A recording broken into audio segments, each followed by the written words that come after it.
전략 공천되는 바람에 내가 후보에 밀려났지만 여사한테 잘 보여야 돼. 나 여사한테 찍히면 어떡하냐. 공기업도 못 가는데. 김웅수 총장님, 우리 좀 짧게 질의응답 해봅시다. 2022년 9월 세민연 사무총장이었죠? 네, 그렇습니다. 예, 그 당시에 세민연이 MBC 바이든 날리면 보도 고발했죠? 그런 사실이 있습니다. 그리고 지금 현재 공영 홈쇼핑 사회이사죠? 맞습니까? 그렇습니다. 예. 2022년 김대남이 강남구청장 후보 나왔을 때 대변인 맡으신 적 있습니까?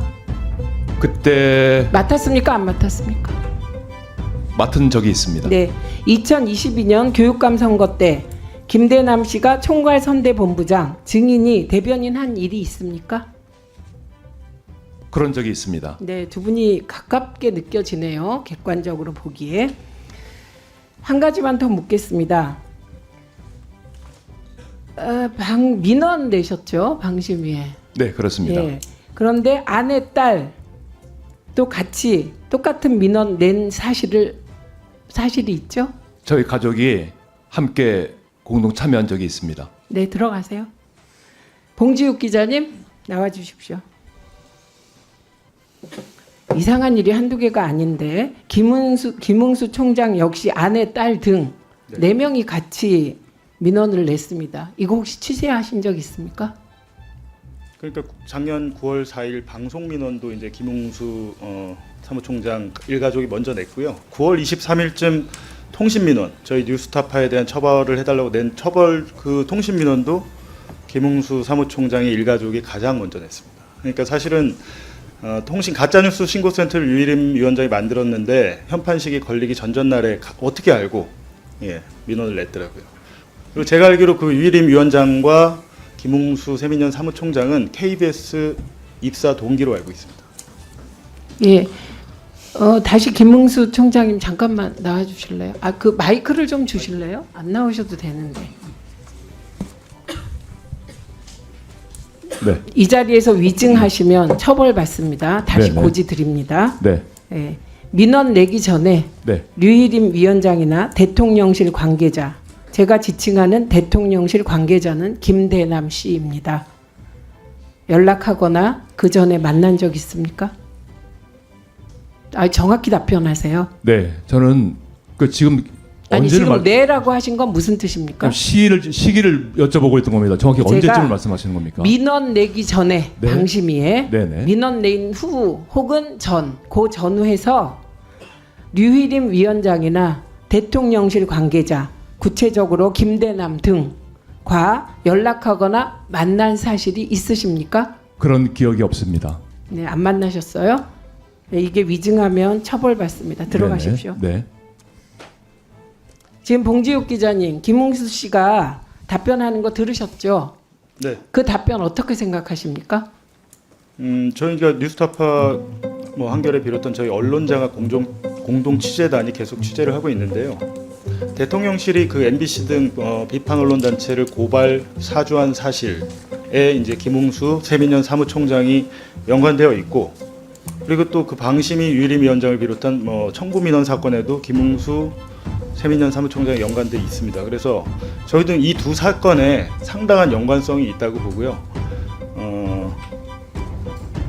본인은 지금 아무 관련이 없다고 하시는데 저희는 그렇게 생각하지는 않습니다. 아마 저희가 이제 오늘 다 말씀을 못 드리겠습니다. 저희 모레 뉴스타파에서 보도할 예정입니다. 아, 그렇습니까?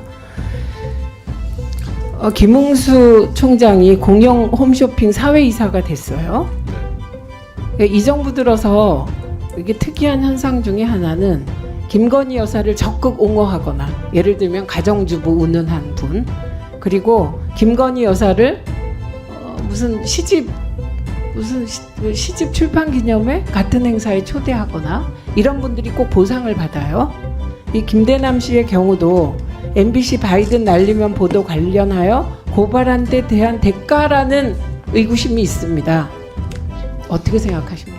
그렇게 볼 수도 있지만 이제 그 41개 서울의 소리 이명수 기자가 그 41개 음성 파일을 갖고 있고, 저희도 이제 진작에 제공받아서 제가 쭉 내용을 봤는데요. 대통령실 소속 그 비서관 직무 대리가 총선에까지 나간 분이 단 한 번도 윤석열 대통령 얘기를 하지 않습니다. 계속 김건희 여사한테 잘 보여야 돼. 이원모 전 비서관 때 전략공천되는 바람에 내가 후보에 밀려났지만 여사한테 잘 보여야 돼. 나 여사한테 찍히면 어떡하냐. 공기업도 못 가는데.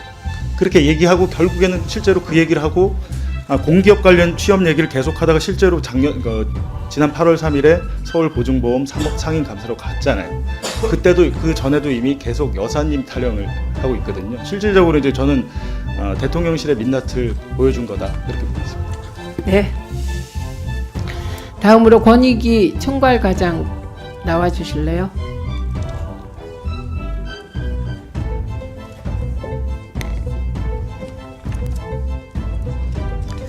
권익위원회가 언제 생겼습니까?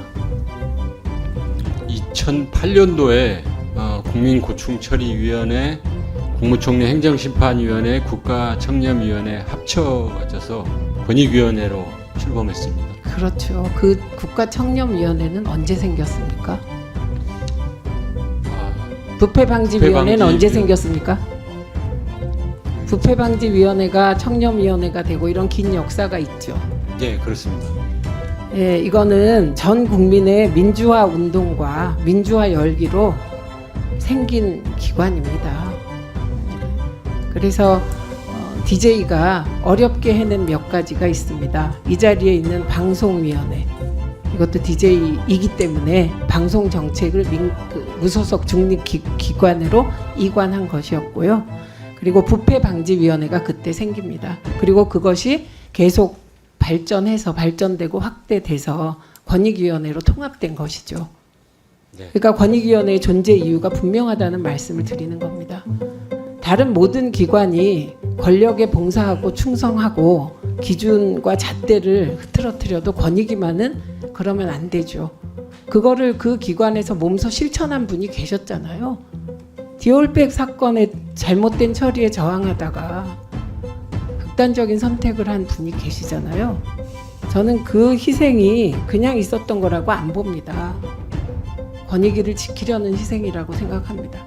그런 거 생각하시면서 답변을 해주시기 바랍니다. 제가 질문할 게 무지 많은데 오늘 딱 2가지만 질문 드리고 가서 보고하세요. 제가 국감 때 심화질의 하겠습니다. 하나는 류희림 위원장 사건의 경우 7개월간 판단을 지연하셨죠. 판단을 고의로 지연하거나 이런 건 고의로 아니고요. 지연하셨죠. 그게 처리 뭐 이렇게 기간이 어려운 겁니까? 그냥 그 공익제보 확인하고 그 이전 그 과장이 주장했던 대로 빨리 그 책임 감면 처리해줘야 되는데 안 하고 질질 끌었잖아요. 남영진 KBS 이사장 등의 사건은 며칠 만에 결론 냈습니까?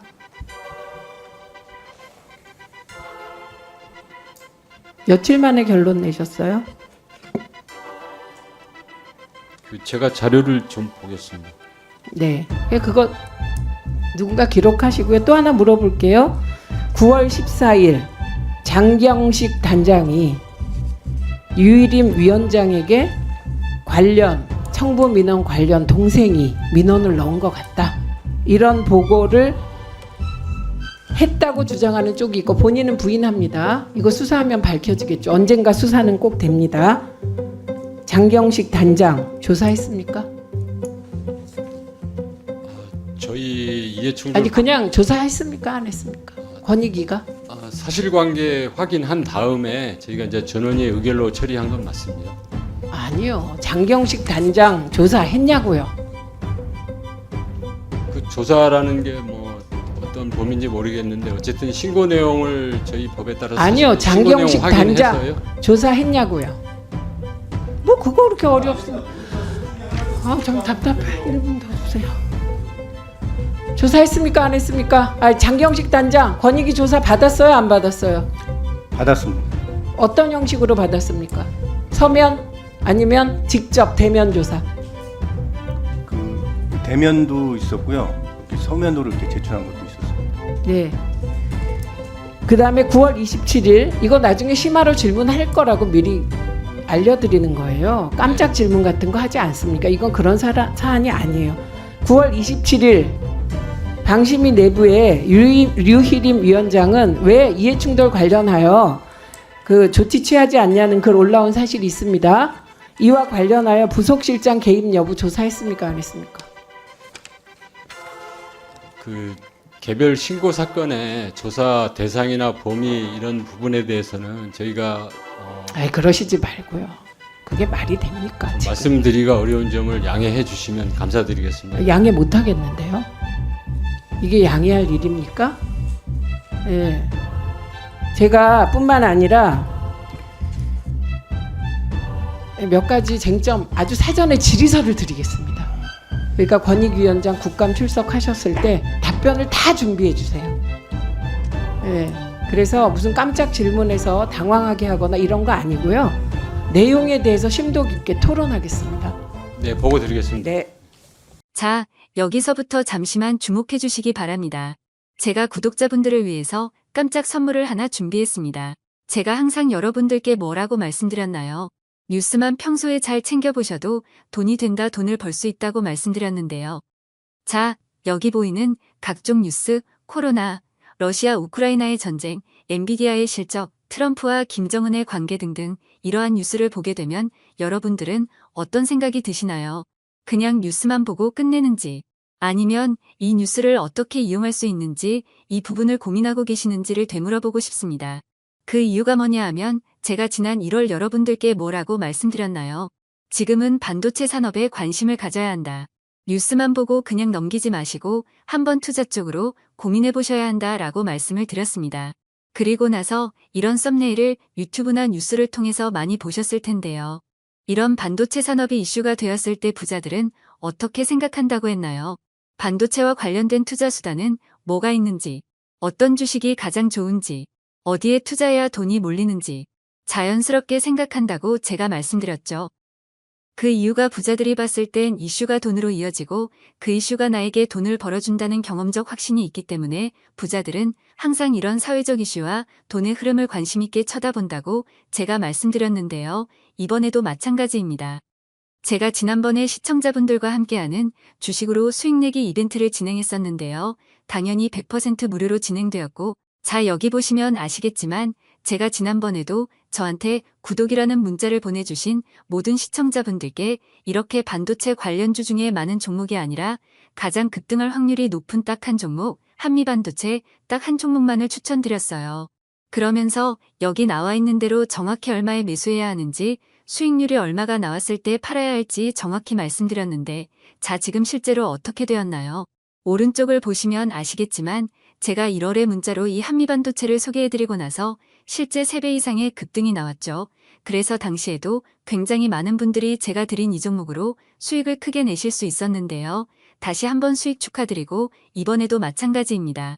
최근에 이슈가 되고 있는 것이 이 하마스와 이스라엘 전쟁, 러시아와 우크라이나 전쟁이기 때문에 우리가 어떻게 생각해 볼 수 있을까요? 더군다나 북한까지 참전한 마당에 전쟁이 앞으로 계속해서 심화될 가능성이 있는데요.